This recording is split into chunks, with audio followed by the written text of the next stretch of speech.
ভাষা সৈনিক গোলাম কাউসার জানা ৯৬ বছর বয়সে ইন্তেকাল করেছেন। ইন্না লিল্লাহি ওয়া ইন্না ইলাইহি রাজিউন। শনিবার সকালে বার্ধক্যজনিত কারণে নিজ বাসভবন মেহেরপুর শহরের ১ নম্বর ওয়ার্ড পুরাতন পোস্ট অফিস পাড়ায় তিনি মারা যান।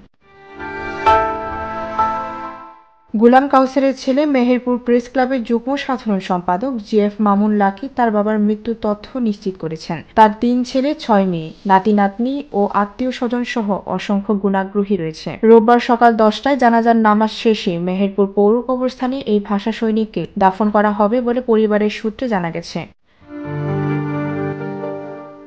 ৫২ ভাষা সৈনিকদের হত্যার বিরুদ্ধে যে কয়জন মেহেরপুর প্রতিবাদ ও মিছিল করেছিলেন তাদের মধ্যে গোলাম কাউসার জানা অন্যতম। ভাষা আন্দোলনের সময় মেহেরপুরে যে ভাষা সংগ্রাম পরিষদ গঠন করা হয়েছিল সেই কমিটির সাধারণ সম্পাদক ছিলেন গোলাম কাউসার এবং সভাপতি ছিলেন মুন্সি সাখাওয়াত হোসেন।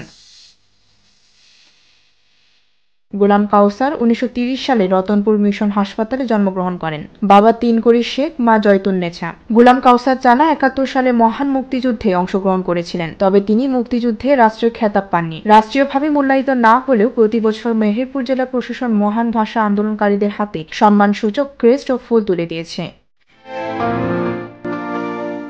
ডেস্ক রিপোর্ট, ভোরের পাতা।